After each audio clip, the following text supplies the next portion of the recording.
Motown 25. Yesterday, today, forever. Herzlich willkommen, Musik-MJ Friends. Wir gehen mal 43 Jahre zurück. Das heißt, wir schreiben das Jahr 1983. Am genau heutigen Tag, am 16. Mai, passiert im Fernsehen etwas, was bis heute, so wie wir sie kennen, die Musikgeschichte komplett neu definieren soll. Wir werden Zeuge, wie Michael Jacksons Moonwalk geboren wird. Ich rede nicht länger rum und gehe einfach einmal rüber in das Video und ziehen uns das mal rein und tun mal vielleicht so, als würden wir uns das erste Mal geben. Freunde, bitte, tut mir kurz einmal den Gefallen, bevor wir darüber swipen, lasst doch einmal kurz ein Abo da und let's go to the show.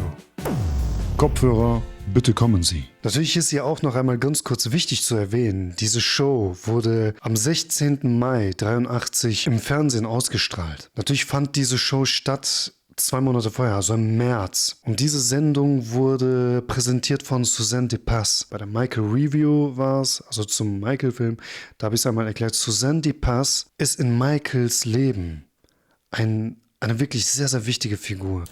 I love those songs. Those were magic moments with all my brothers, including Jermaine. But, you know, those were good songs. I like those songs a lot, but especially I like the new songs. The new songs.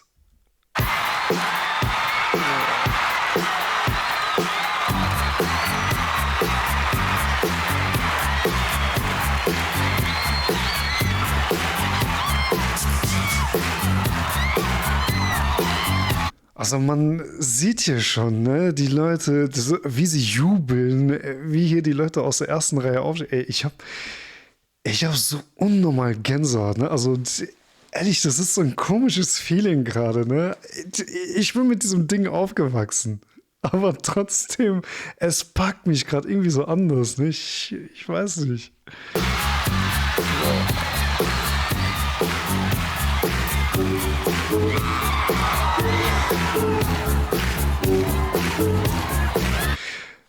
Leute, sorry, ne, wenn ich hier immer wieder so unterbreche, weil das Ding ist, ich muss auch so ein bisschen aufpassen wegen dem Copyright-Ding, ne?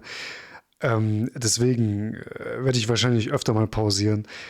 Ja, aber Mann, wie magisch muss das eigentlich gewesen sein, Mann. Ich will nicht wissen, was für ein Feeling das dort vor Ort gewesen sein muss, ne? Im Publikum zu sitzen. Oder genauso auch im Fernsehen, das erste Mal zu sehen.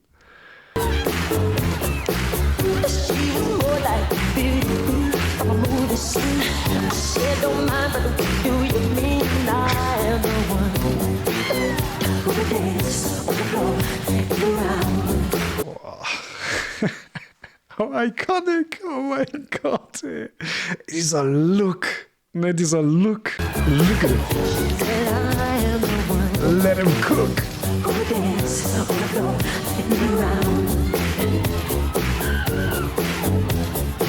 She told me her name was Billie Jean. As across the sea, then her head turned with the ice cream. Be the one who dance on the floor.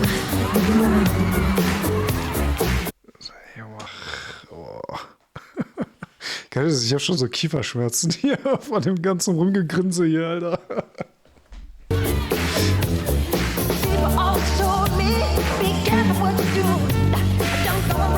Das zündet das nicht immer noch?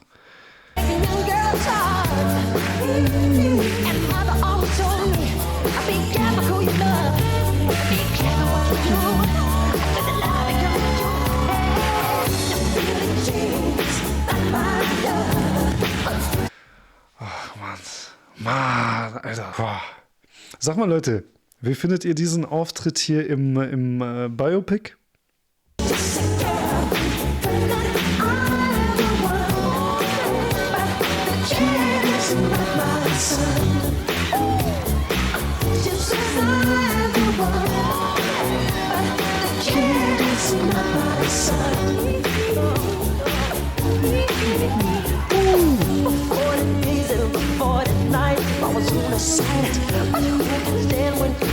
Jetzt achte ich hier ja natürlich auch so ein bisschen mal auf den Background hier, ne? Ey, sag mal bitte, ey, achte mal bitte hier drauf. Du hast hier den Kameramann, Alter, der das da gerade so festhält. Der hält Musikgeschichte da so gerade fest, ne? Oder achte mal hier auf diesen Kollegen aus dem Orchester, der Bruder fühlt's richtig, ne? Geil.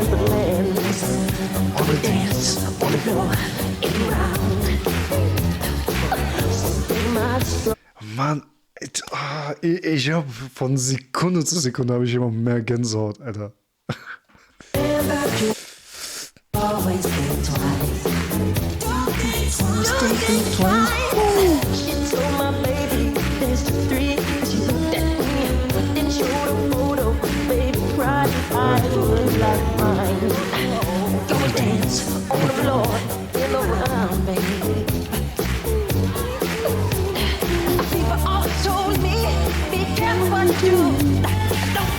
Dieser Kick.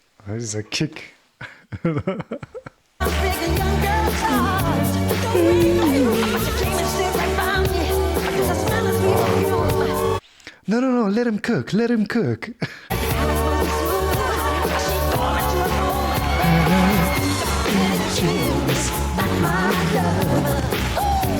Müsst ihr jetzt eigentlich auch so einen weißen Handschuh tragen gerade eigentlich, oder? Müsst ihr ja eigentlich so dieses Feeling hier beibehalten, naja, mal.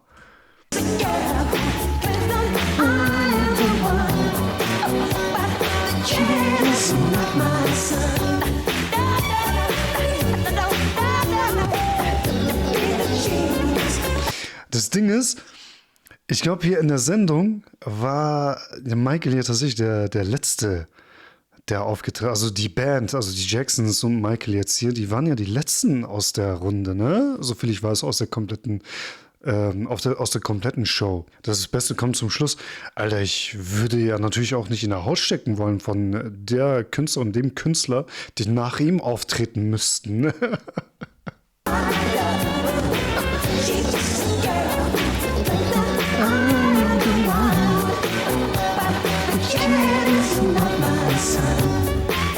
Hier ist aber auch nochmal echt genial eigentlich, ne? Weil Michael, ja, man muss ja überlegen, ne? Es ist nichts von Motown, was er hier präsentiert. Das ist auch nochmal so beeindruckend eigentlich, ne?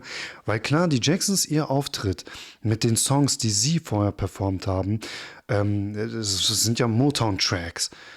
Aber Billie Jean ja halt nicht, ne? Sonny Quincy hat nix mit Motown, mit Berry Gordy zu tun, aber er darf's. Er darf's präsentieren.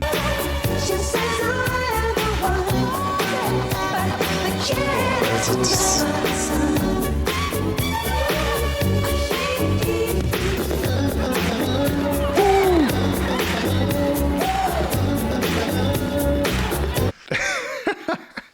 Ey Leute, wusstet ihr eigentlich, dass Michaels Hosen mit der Zeit, mit jedem Auftritt immer kürzer gemacht wurden? Ihr müsst euch mal vorstellen, diese Hose, die Michael für die Billie Jean Auftritte in seinen Konzerten immer getragen hat, hatte ein System. Die Designer, die Hosen für ihn entworfen haben mit Michael zusammen überlegt, was sie da machen können. Es hat ein System. Ich gehe nicht weiter aufs Detail ein, nur dass ihr Bescheid wisst.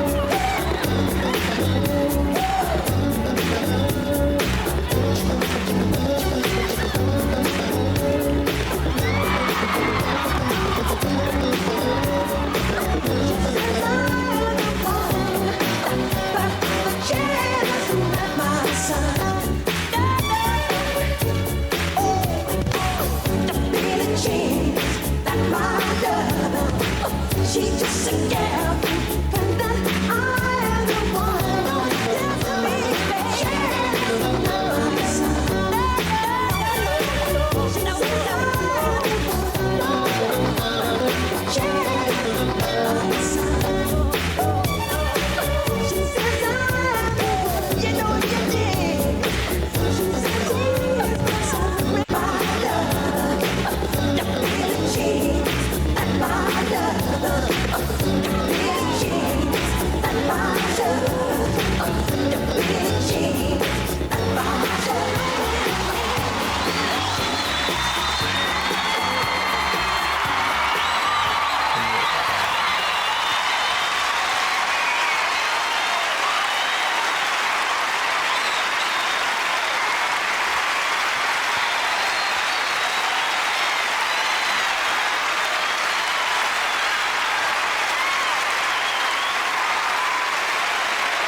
Mich würde eigentlich echt wirklich interessieren, wie sich das für Leute anfühlt, die das ernsthaft das erste Mal sehen. Die heutige Jugend, die Kids, die bekommen das alle mit. Also erwachsene Leute, die mit Michael überhaupt nichts anfangen können, die nur diese Marke kennen, die das Ding das erste Mal sehen. Ey, mich würde echt interessieren, was die davon halten. Diese Motown 25 Geschichte ist ja entstanden, wie gesagt, 1983. Motown 25 bezieht sich ja auf die Gründung von Motown Records.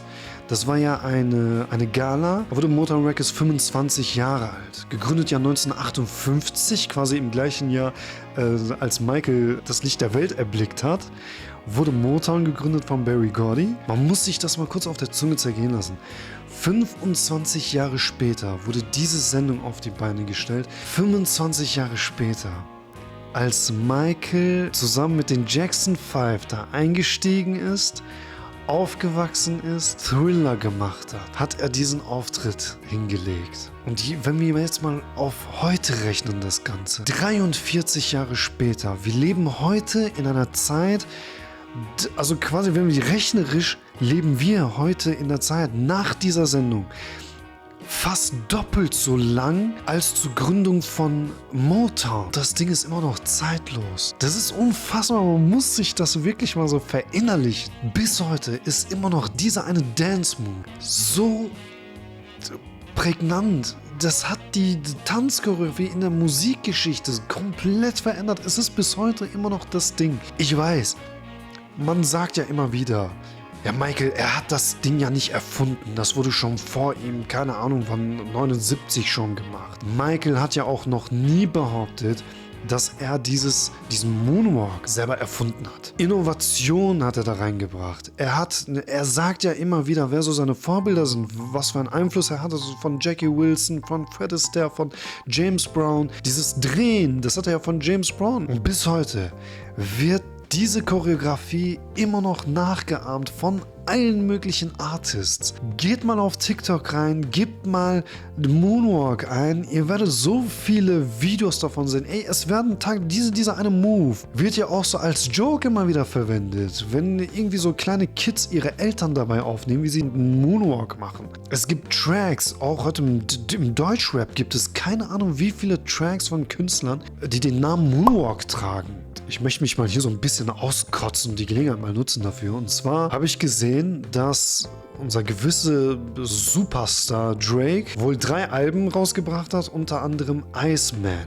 Und da verwendet er als Cover dieses Bild. Als ich das gesehen habe, ich bin aus allen Wolken gefallen. Dieser Typ, der 2019 nach diesen Anschuldigungen, nach dieser gottlosen Leaving Neverland Dokumentation hingegangen ist und gesagt hat, Don't Matter to Me, den er auf dem Album God's Plan hat er aus seiner Tour gestrichen aufgrund dieser Vorwürfe. Der gleiche Typ kommt heute auf die Idee zu sagen, ich benutze mal so als Pick für das Cover diesen Glove. Alter, wirklich mutig. Ich habe irgendwie auch irgendwo in den Kommentaren gelesen, sein Label war halt damals dazu gezwungen, sich von Michael zu distanzieren. Aber anscheinend ist dem Label nach diesem Biopic ist plötzlich der Ruf, die Marke von Michael doch sehr, sehr wichtig. Extrem heuchlerisch und genauso gut wie diese ganzen anderen die sich heute dazu bekennen und sagen, Hashtag Michael, we are sorry. F***t euch alle. Boah.